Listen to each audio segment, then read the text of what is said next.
First naturalization ceremony held in Ghana. 4 men remanded for $6 million robbery. And Ghana looking for new oil marketer.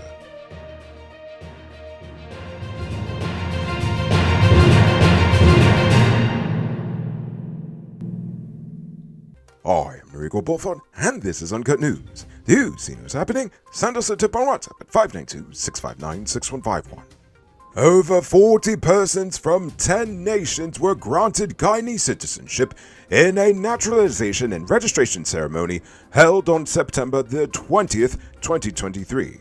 The event took place at the Ministry of Home Affairs conference room in Brickdam, and this is actually the first of its kind in Ghana. The event started with the national pledge and national anthem, followed by the presentation of citizenship certificates by the permanent secretary.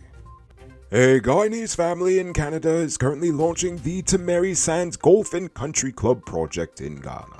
Set to begin construction in January of next year, the venture aims to enhance the golfing experience in Ghana by introducing a 9-hole course and practice facility near the Chedijagan Airport. The facility will also include a golf range, putting green, and a chipping zone.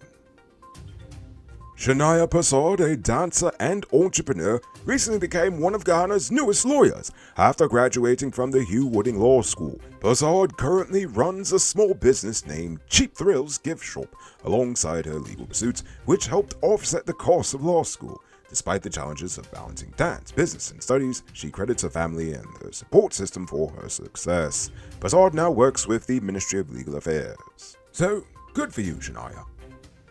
Now for crime news. 4 individuals, Cordell Eastman, Grimon Rodriguez, Corinne Taylor, and Clinton Gobin, have been charged with armed robbery. According to the allegations, on Friday, September the 15th, at David Street, Kitty, Georgetown, the 4, along with others, robbed a man of over $6 million Ghana dollars at knife point.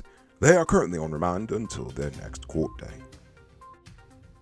In a recent operation in Grove on the East Bank, authorities stopped and inspected a car Rommel Bowlers was driving, along with Evander Lewis, in the passenger seat of said vehicle. No illegal items were found on their persons, but suspected marijuana was found in transparent bags in the back seat of the vehicle.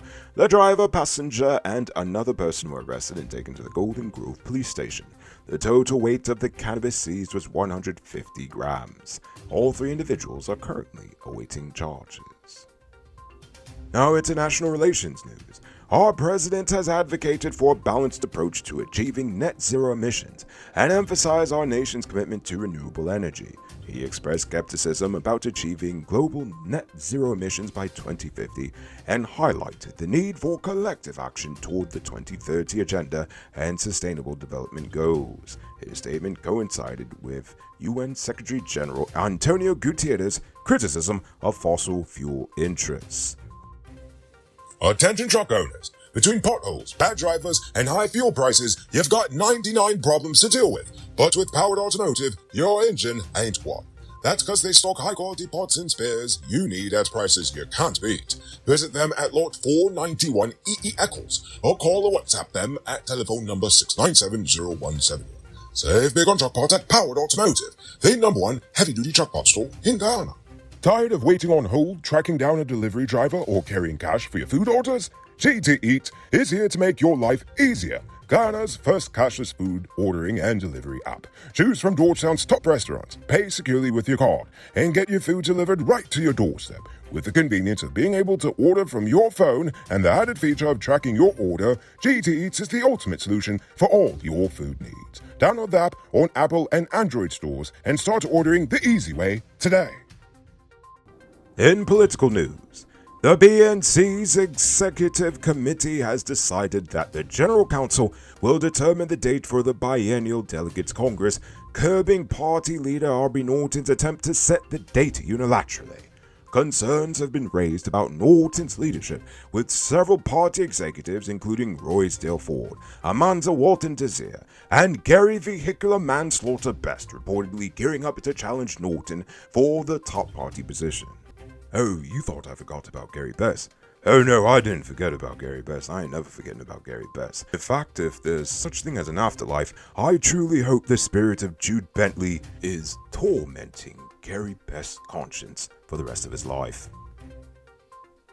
Anyway, in other political news, Opposition leader Aubrey Norton is calling for the resignation of Region 4 Chairman Daniel Siram following allegations that he assaulted his wife.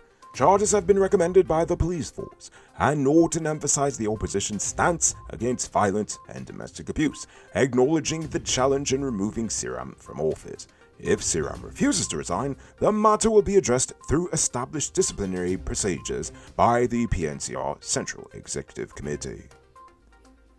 Now, I never condone violence against women, but don't you find it kind of interesting that the allegedly Afrocentric political party wants to punish the Indo-Guyanese member of their political party for non-life-threatening violence against his wife, but an Afro-Guyanese leader can kill and accomplish successful Afro-Guyanese national athletes and face no censure?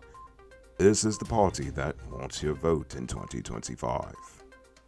In education news, the Education Minister inaugurated the Samuel B. Moffat Wing at East Drumville Secondary School, a $172.6 million facility addressing overcrowding and catering to over 150 students. The wing includes classrooms, an IT lab, and a staff room. The minister also highlighted that all secondary school students now receive textbooks. The wing is named after former principal Samuel Moffat, who prioritized academic and athletic opportunities for students. Now for today's oil update. The Natural Resources Ministry is seeking a company to handle the marketing of oil extracted from the Starbuck block. After the conclusion of the previous agreement, a new procurement process has been initiated, and the selected company will manage oil marketing for 3 projects. The objective is to competitively market and maximize the value of the government crude oil entitlement. Bids will close on October the 17th.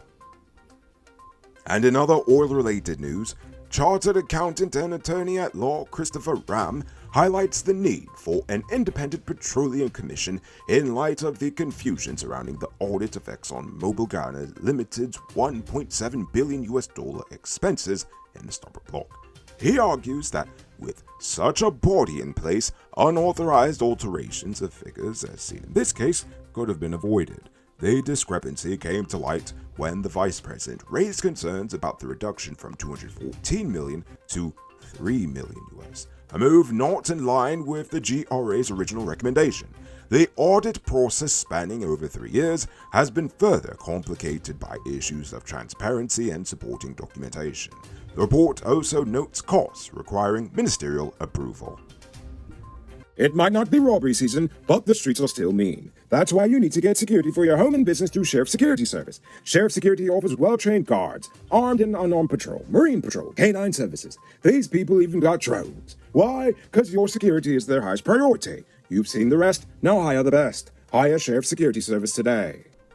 Now for our Uncut News Viewers Poll Question of the Day. Every day we pose a question about current events in Ghana, the region, the diaspora, and how you feel it relates to us. But before we get to that, I'm proud to announce our latest addition to the Noble Army, Richard Singh, who is supporting us at the reporter level, the highest level of monthly support we've received so far. So thank you, Richard Singh. And also a special thank you to David Griffith, Dion Nascimento, Project Zero, and Dimitri V. I appreciate you all. And if you're watching at home and you'd like to support our movement, just hit the link in the video description. Last night I asked about the oil and gas, but apparently people weren't interested in answering that question. Oh well. Tonight I've got a question that I'm sure you all will want to answer, cause it has to do with the Venezuelans, and no one gets people worked up like the Venos. For tonight's question, I want to know, how can we best assimilate Venezuelan migrants into our nation and culture? I want you to think about that question. Tell us in the comments below. If your response is good enough, we just might feature it in our next episode. Anyway, that's all the time we have for tonight, and check us out tomorrow for another. Until then, I'm Nico Polford saying good night, folks.